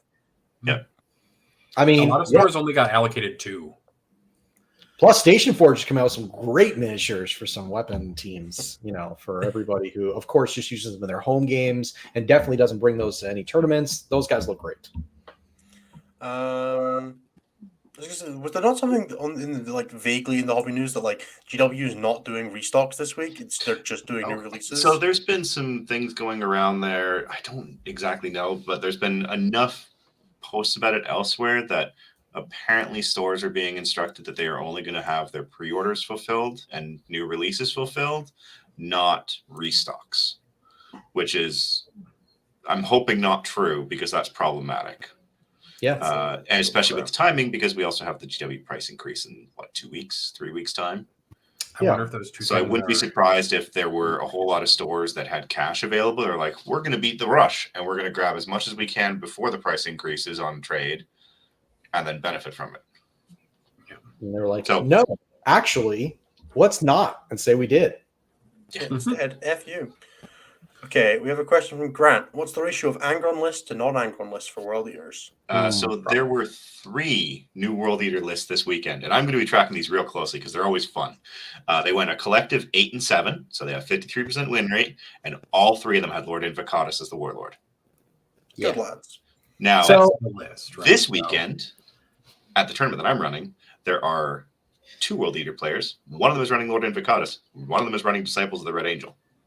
Fuck yeah, I love that dude. And the Disciples list has 2 Land Raiders. I think the only way you're going to see him is Demons plus Angron, and I think you just go double in on no fallbacks, and you just do yeah. Oh yeah, baby. Definitely play that on RPT sometime. 100%. I've got my Angron on order. It will be happening. Have you paid for Angron yet, TJ, or are you still waiting? I do not have an Angron yet. There is a tournament I'm going to this weekend. We'll see if we get some prize these supports for that. If not, then we definitely have the event at Birdsong's place where I have just truckloads of store credits. So we'll go there and pick it up there if I don't Fair. Nice. Okay, there's a question for Anthony, which we're going to skip.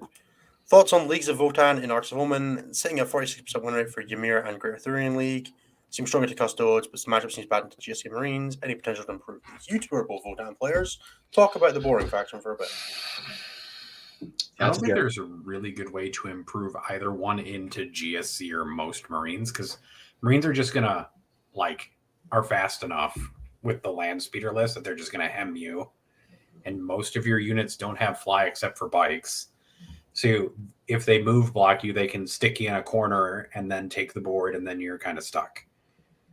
Yeah. And there's enough firepower in an Iron Hands list to decouple you from a lot of your transports.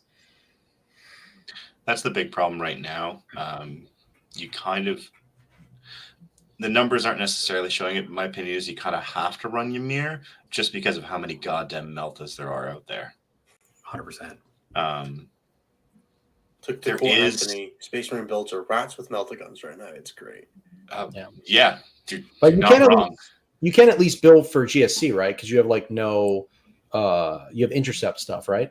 Yeah, you can put a scanner on every single one of your bikes. You can run forts with scanners. You can put scanners on your inventory, and you just make it so it's painful for them to drop within 12 to try to clear you. Yeah, you only get to do that once. I got a lot more than one unit.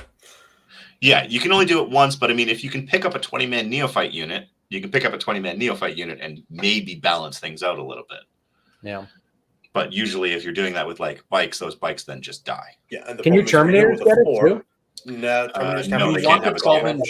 Yeah. You want the 12-inch deny relic on the Terminator. Oh, right. I forgot. That's what they get. They get the 12-inch. If you're playing Terminators, you take the 12-inch no deep strike relic.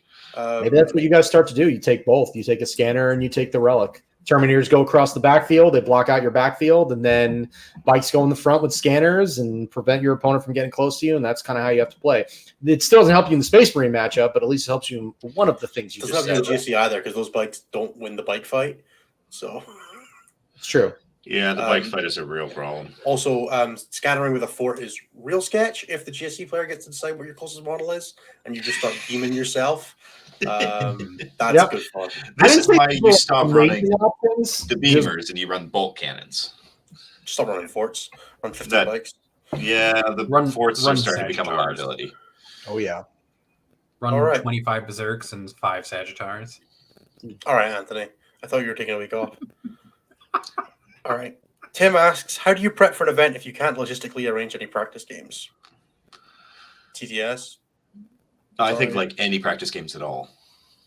You can play against yourself. Like, you can't get any scheduled games, play against yourself. The most important thing that I think that people make mistakes on is two things. One, they don't do their homework. And by homework, I mean you don't look at what the terrain's going to look like. You don't look at what the mission structure is going to look like. And then the second thing is, based on what I just said, you then don't look at how your army deploys on the table. Like, if you just sit for a half hour and you go, this mission, this is how I have to deploy this army because I need to go after these secondaries. If my opponent gives me no secondaries, these are what I need to go after. This is how my army needs to play. This is what I need to be shifting my army to do. If you can focus on that stuff, you don't need to get a game of TTS in. You can play against yourself. Set up, re-rack. Set up, re-rack. It's very powerful for you to do that kind of practice for yourself. But also, TTS is probably just a good way to shortcut a bunch of that and do that with stakes. Yeah. If you can do both, do both. If you can only do one, probably just get a game on TTS. Yeah, TTS is definitely, you're actually playing that way, and it helps you out with a lot of that stuff. But if you can't, just put your stuff on a table. Looking at the footprint is such a powerful thing that a lot of people don't realize when they play with armies and stuff like that. So yeah, it was when I was listening to 4K Fireside and Dave Gaylor was talking about the you run on the Sisters board. I was like, yeah, I get 50 to 700 points of 1,000 Suns army in there. Didn't know that terrain existed before the tournament. Yeah. It's the kind of stuff that like doing your homework of that is so powerful. Yep. If you know that terrain like that exists at your event and you can build and like consider to abuse it, and just be like, yeah, I'm probably not going to play a shooty list. I'll probably need to bring some combat to take people out of that kind of thing. That's what you can do your prep work on as well. And And I'll add to this. Oh, go ahead. Just as part of doing your homework, understanding the meta. Like understanding like I don't mean like the broad meta. I mean the meta, like your local meta of what's going to that event. Get an idea of what is going to be showing up. Get an idea of, based on the terrain, what you expect you're going to have to play against. If you're playing on a heavier terrain set, you're probably not going to see as many shooting armies, and you're going to need to tech to deal with combat armies. If you're playing on Adepticon boards, you might have to tech to play against shooting armies. You're going to play Iron Hands 5 times. Enjoy. Yeah, you're going to play no terrain all 5 of your games. You better have some way to deal with that. Like playing Iron Hands. I'll shout out friend of the show, Seth. Damn it, Dan, who put together a really good video on his biggest and the best general series that he's doing on his YouTube channel, link. Where he actually went through and walked through how to use the dashboard as an example of, and also Goonhammer stats on how to go through and evaluate what's currently doing well and what is working or not working for certain armies. Yeah. What are your challenging matchups? What are things that you need to worry about? Where does your army particularly struggle, and how do you, and then you can then take that back to your group of friends to be like, I need to tech for this. How do I do that? Yep. All those things you can do without ever having played a practice game. 100%. And Dan Morris's question is, how do you feel about 40K adopting the Age of Sigmar double turn, which is where the link to that video from Seth is now in chat and linked on our screen down below. I'm not going to read it. I would not recommend reading that. You will sound worse than me doing the plugs. But also, Dan, I think don't you dare manifest that energy. The double turn is terrible in Age of Sigmar and does this cool thing where it like tightens their win rate statistics into the center. Yep. So that even bad factions can sometimes just win games because they get the double turn. So yep. I'm sure there's a bunch of really cool ways that Age of Sigmar players play around it. Like you cast a buff and it lasts for your opponent's next 2 turns. So it's like if it's a hard to cast buff, you can use your once per game stuff and you get 2 turns. I'm sure there's a lot of cool stuff like that. Or like sitting at a third range of 1 turn. So they spend a turn running at you, then they spend a turn doing their thing, and then you do the thing. So it was like they only had 1 turn. I'm sure there's a bunch of that. And then I'm sure there's also a bunch of, I went first against guns, had to walk towards them for objectives, and then they went twice, and that wasn't very fun. So like there will be some cool aspects to it. There will be some negative aspects to it. I don't think in a game with as many guns as 40K, you can compellingly make the argument that would be a good thing. Yeah, Age of Sigmar has a lot less guns. It has a lot of mortal wounds in like the version, like in the form of spells and stuff like that, but it has a lot less guns than 40K does. And so everything in 40K would just be bananas. Can you imagine an Iron Hands army getting 2 turns in a row with you don't need to. There's nothing in line of sight after the first one. What would I be doing with it? Well, you get to move a little bit more. Yeah. Can you imagine like Thousand Suns with like magnets and a Lord of Change getting 2 turns in a row? He comes in on turn 3, nuke something, then he gets to move again, and then nuke a whole bunch more shit. Like it would be so ridiculous. By the time you finally get to deal with him, you're like, all right, so nothing can kill him. Awesome. Good. John says he's looking forward to the weekend, Jeremy, and also chucks us a bunch of money. Thank you, John. There's not a question here, though, so I don't know. And then Kelsey asks, what are the win rates of the top players? I don't know off the top of my head, but I think Age of Sigmar still does a very good job having a healthy top player population because ultimately, at the end of the day, skill will still matter in that game. I don't think that I don't want to like say that Age of Sigmar is not a skill-based game because it very clearly is. Oh, so if you look at 40K, because we're real consistent at the top, like 80 plus. It's nuts. I don't know how Age of Sigmar does. Kelsey was pointing out that Magic the Gathering pros are like 56%. So they were wondering how for 40K it is. So you can actually look at that stat. If you go to statjustcheck.com/CRS or /ELO, you will see our current internal ranking of players, but it also shows their win rate since February of 2022, since we started collecting data. In 28 player or 25 for us.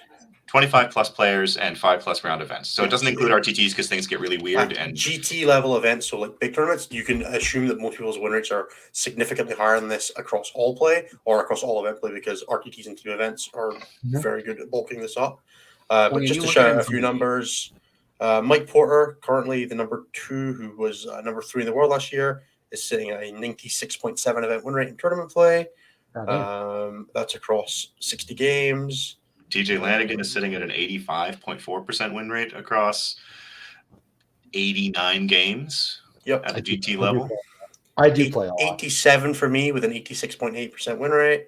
Hell yeah, dude. I'm way down there. I think I'm like at a 70 something. But even then, like, yeah, 74% win rate for myself. So even then, like, I consider myself a decent player and way higher than what you see in MTG.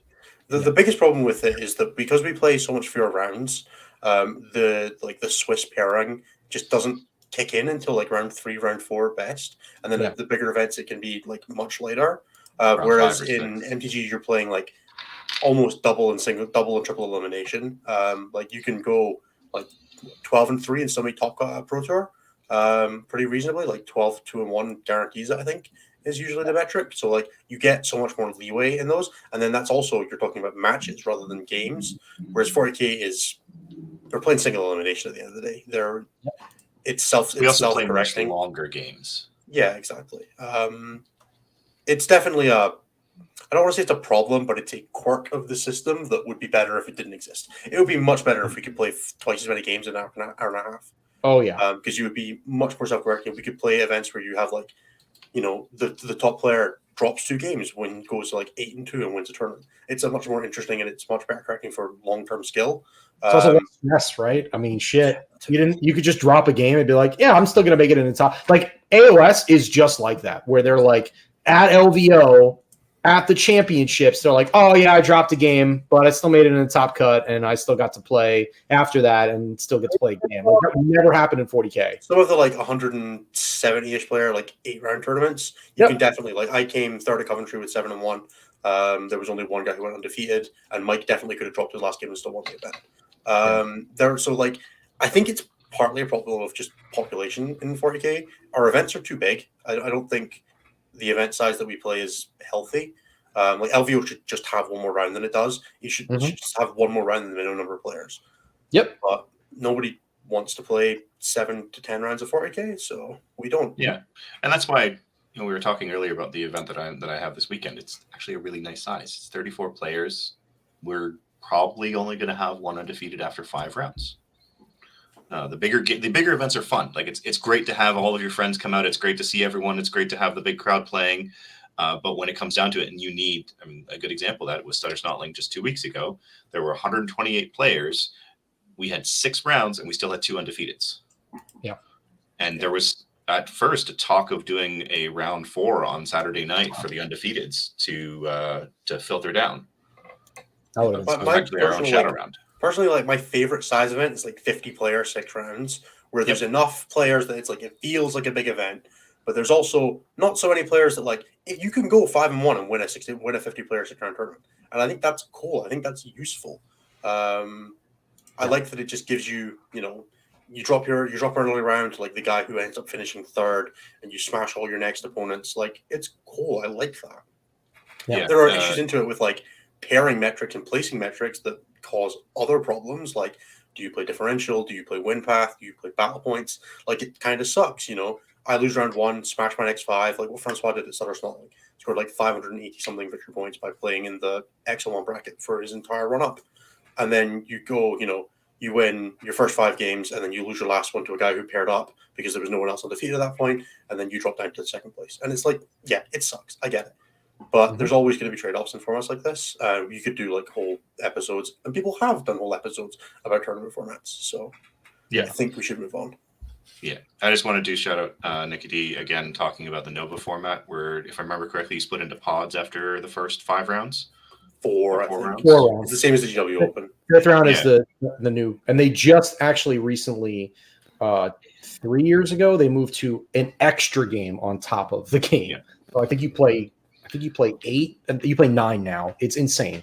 I don't love the idea of cutting after like 4 rounds into pods. It just kind of feels a little early, but the idea of cutting into pods at some point is not a bad way of going about it. I like the way LGT does it is they do top of every like and 1 bracket. So like, however many people, like the top player with 4 wins, top player with 3 wins, you get a prize. So there's like an incentive to push for it. That's what Nova does. Over like Coventry, which was 8 rounds, it's super cool because it actually ends up being like 8 brackets, quote unquote, which I think is really cool to do. Yeah. Right. Speeding through questions now. Are shifts as bad as the recent win rate suggests, or is it just a case of the players needing to adapt to new meta? I think it's the first one. Yeah, they kind of got hit in the teeth with both points and losing AOC and secondary updates. Yeah, Like kind of a triple whammy, and then their natural predators got better. Yeah, I mean, World Eaters just run them over, right? I mean, Sisters sure are worse at Melta than Iron Hands, while Iron Hands do everything else better as well. Yeah, it's real cool, real balanced. Yeah, no, it's pretty rough. I think there might be some builds for them, but it's few and far between. They definitely struggle.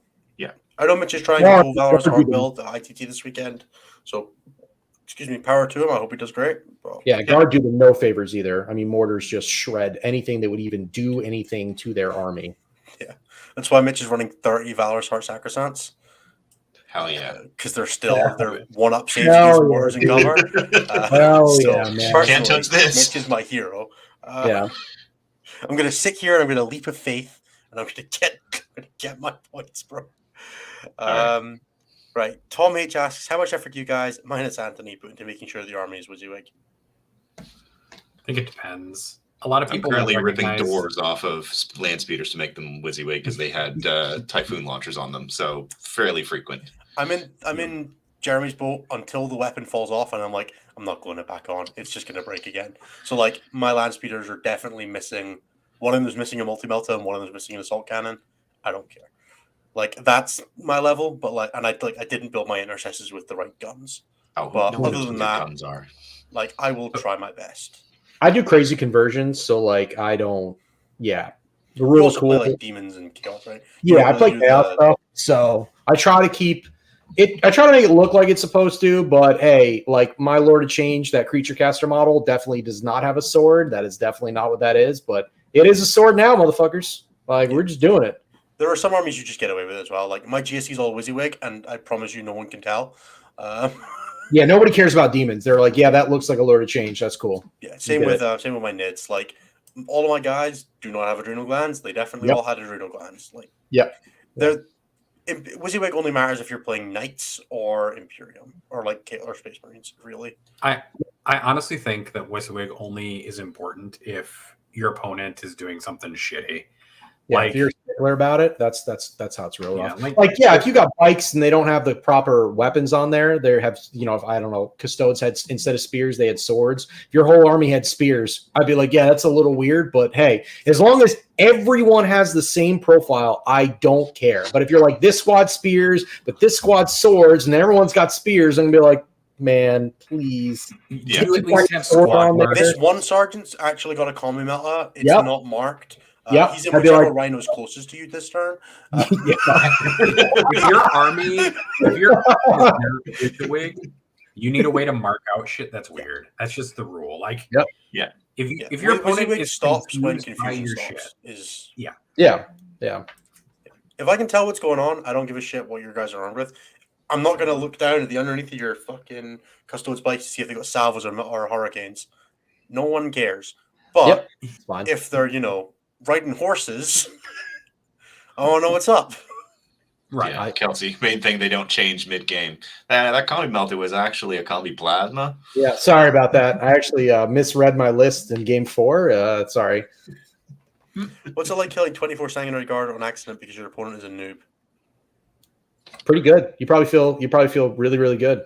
Like real good. Yeah, cool. That makes sense. Yeah. I'm not going to ask what the context behind that is because I feel like it's better as a hanging question. But what is your favorite Black Templar murder story? I don't know any of these. Poor Franklin. Okay, cool. My favorite Black Templar murder story, the first time I played Brian, I used Devout Push 10 times that game. That was great. Mine is probably when I played I played Austin Wingfield when he had just won a major with his Black Templars, and I played with my Thousand Sons, and he managed to lose the game with a Psyker army. I was like, hell yeah. He had a Psyker in the army, bro. Mistake. He had, he's like, we were just talking about lists, and he's like, yeah, so I got this, and this, and this, and an Inquisitor. I'm like, I'm sorry, what'd you just say? And he was like, don't worry about it. I was like, you said Inquisitor, didn't you? You said a Psychic Inquisitor. So I got Wrath. Then I got to take, Sorcerer's Prowess. And then Interrogate. So we got the dream team. So I only won by like 2 points, but it was wild. I have played one game with the Black Temple Germany against Grey Knights, and I don't think I took damage in like 2 psychic phases because of Cenobites when they would give the 4 up. It was so much fun. Yeah, we just sat there and looked at each other. I sat on my side of the table, he sat on his side of the table, and that was it. It was great. Makes sense. How do you adapt for the arts meta of Alpha Strike shooting? I became the problem. Yeah, kind of just adopted being the problem. Also, Terminators are great at that because they don't die as easily. Yeah, or you take things that don't care about how terrain or your abilities work, like demons. You have stop them shooting you or shoot them harder. Yep, or just have a save no matter what happens to you. You didn't go first? Yep, that's fine. I got the same save anyway. Okay. So, what does TJ think demons look like this day? Go and listen to the first part. I'm sorry, Nick. What's your greatest? And look at his list from 2 weeks ago and this upcoming weekend. Yeah, that's what Demon's list looks like right now. Go to 40kstats.goonhammer.com and click Chaos Demons and then find TJ Lanigan. You can also go in the Discord if you're in the Discord. I literally posted a Bellacore list, a Greater Demon list, so you can take that. We're holding this question's answer hostage, Nick. I'm sorry. What's your greatest fear? Like my greatest fear? All of you. I don't know. The question's very broad. That is a very broad question. And then the follow-up to that is, do you worry we'll now weaponize it against you? Which makes me think that we shouldn't answer this one. Yeah, yes. Pass. It's you now, Preston, actually. And what's your favorite way to have eggs? I like That's the same question, by the way. Okay. All right. Yeah. We're just not. What are your favorite eggs, TJ? Oh, okay. Over easy, of course. There you go. Scrambled. I like the chaos, right? So I like maybe it being cooked maybe it not being cooked on the top, cooked on the bottom. Who knows, man? It's chaos, baby. Cooked still in the shell in the microwave. Oh, please, bro. Oh, too far. Sorry. All right. What do you think about the state of the faction for Thousand Suns? Rough. Run 20 Terminators for the best is kind of what I got for you. It's pretty 20? I'm thinking like 30, man. Like just, hey, well, I'm going to stand over here. You stand over there. If you come near me, I got something that's going to do something to you. But other than that, I think you go for, you play in a 20-0 meta, you play in the differential scoring meta, and you just try to score your points. That's it. You go for, I think they're fine. They're not going to world beat, but you'll go 3-2 with Terminators. Oh yeah, 100%. When I say something's not in a good spot, that means you're going below the 2 losses out of tournament. So 3-2, 4-2. You're going to lose to Guard, or you're going to lose to Warriors, or you're going to lose some Iron Hands. Like you'll lose to all the top meta. That's when I think something's in a bad spot. When I say stuff like that, that's what I mean. Well, when we say bad spot, what we mostly mean is not able to consistently and competitively win big tournaments. You'll win GTs with Thousand Suns if you're a good Thousand Suns player. Don't worry about 100%. That. We're definitely like the meta has a very like the bigger the tournament, the more the meta matters is ultimately the end of it. A little events like your Iron Hands player might just not be good. Like it will happen.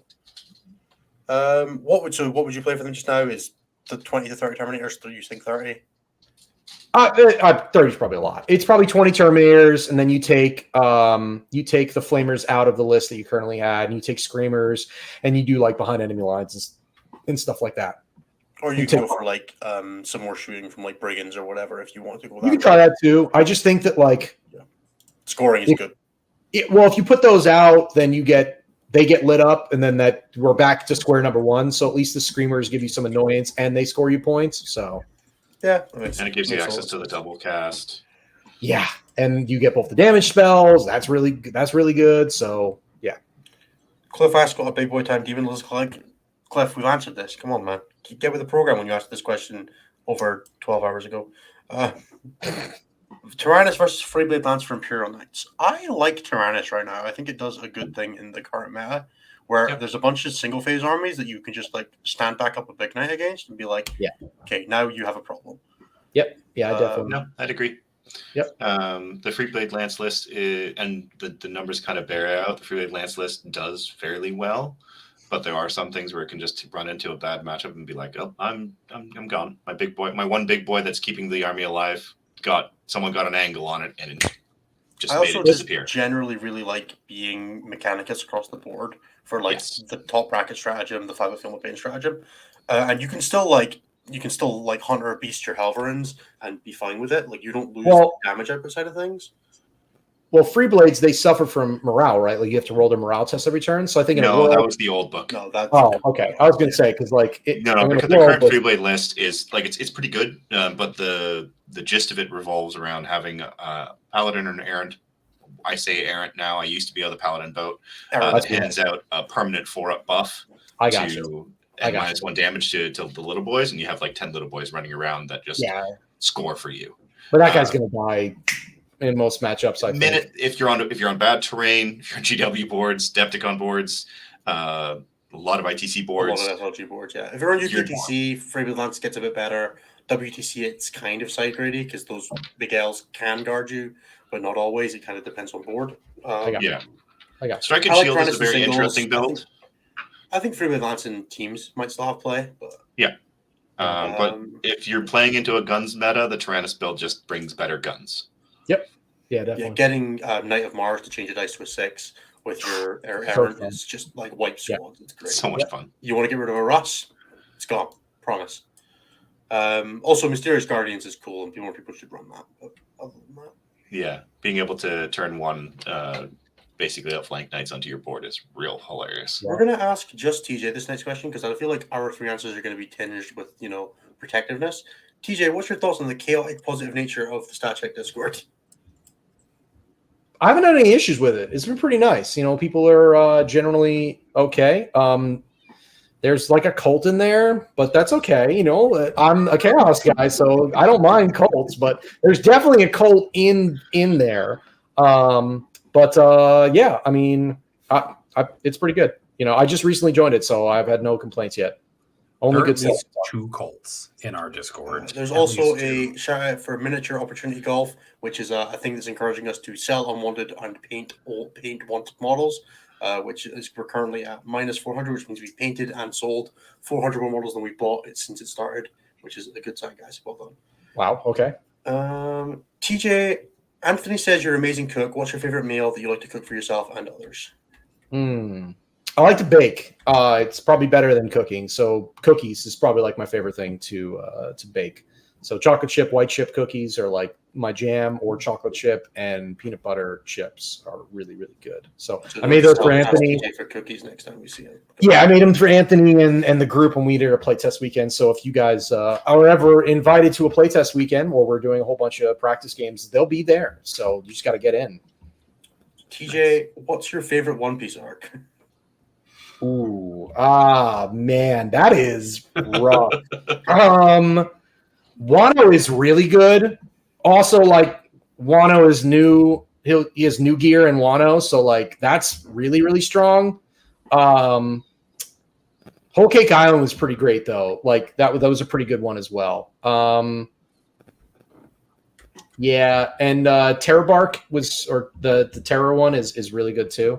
That's the where he gets his a massive weeb. It's great. Oh yeah, dude, it's unabashedly so. Yeah, I don't. Yeah, TJ's got a Scarbrand body pillow. That's all you need to know. Now I just want to know what TJ's watching right now for this season. Everything. I just we're watching My Hero Academia right now. We just we're trying to get through that right now. That shit is the new season. Season 6 is dark as hell. It is wild. Like if you were casually picking that show up and then you watch like the first 5 and like first month and then you get to the 6th season, you're like, what happened? Like who hurt you from this season to this? Like main characters are dying, people are like losing limbs and shit. Like it's wild, man. So, but yeah. All right. What's holding GK back? The secondaries look good. Is it the player base, too many experienced players? Is there a deadly flaw in this designer matchup?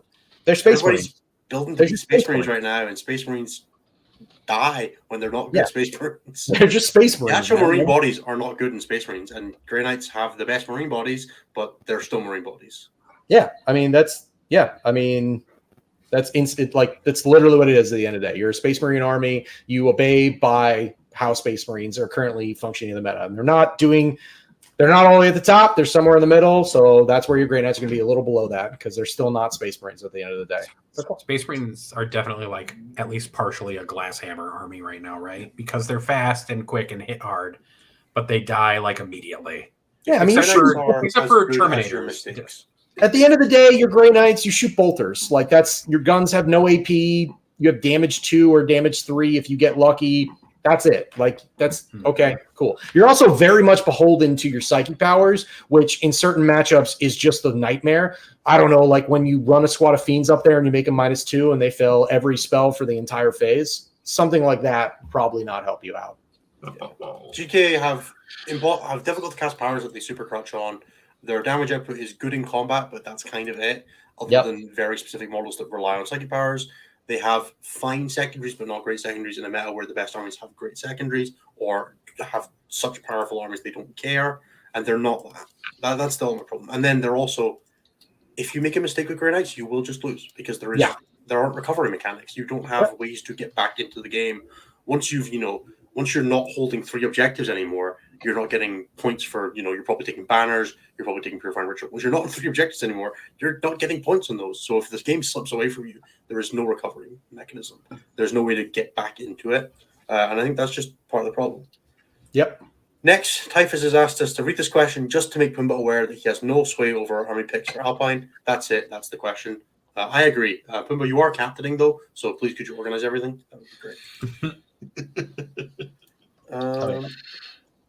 Ethan asks, does the amount of indirect fire from the new Marines concern you? Seems like a lot of output, especially since they're really good with data in their hands. I need to see points, and I need to see like how a few other things work, like signums, what squad sizes they come in. Like we don't have all the information yet.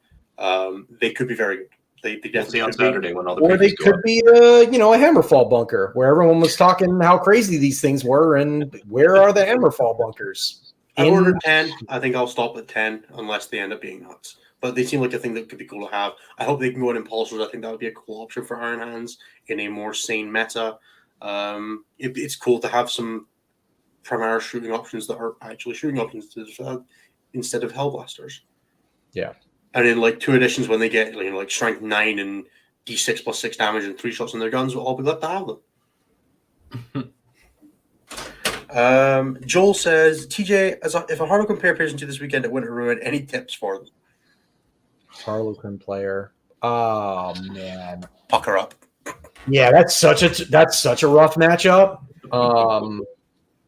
That bird just like makes you cry on the inside because like the gateway just picks up entire squads by Just itself. play the mission, bro. Yeah. Try to go after the stuff you can go after. You got a Slanesh strat. I would recommend keeping CP for it. Try to use it as often as possible. And if all else fails, just go after the bird. Just send your whole army into the bird. I'm sure nothing bad will happen to you. You'll be fine. Kill the scoring, play the mission, hope for the best, hope it's a good mission for you. Yeah. And hope you're better than TJ or get him drunk. Those things. 100%. Those are all options. Yeah. And finally, Chris asks, TJ, does pineapple belong on pizza?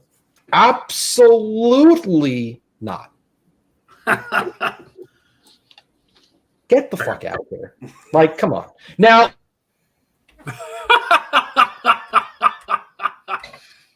no muting our guests. hey, listen, I was just going to say, as someone who has tried it, I'm not a fan. It's not the worst thing I've ever had on pizza. I'll tell you that right now. What is? Broccoli. Fuck that shit. Broccoli doesn't belong on pizza. Yeah, it's gross, man. But, when you got pineapple friends... doesn't belong on pizza, and retroactively, I'm removing you from Team Scotland for thinking it might. I'm sorry you had to find out this way. Also, my mom can't watch Nara this weekend anymore. It gives you a nice. It's for everyone who hasn't tried it. Like it's like a sweet and it's like a sweet and sour. So it's not like, oh my god, this is the worst thing I've ever had, but it's definitely not my normal. What I would normally put on pizza. That would not be a thing. I had chorizo on my pizza tonight. I think I was fine with just leaving it there. I'm just gonna put a can of pineapples the next time we hang out. Whatever you eat, I'm making you pineapple pizza. Make pineapple cookies. I reckon you could ruin someone's day with those. Oh man, I don't. God, That's Actually, such a wedding. I'll do pineapple cubes. That's what it'll be. No, candied pineapple cookies. Oh, I could do that. Yeah, that's definitely something I could do. There you go.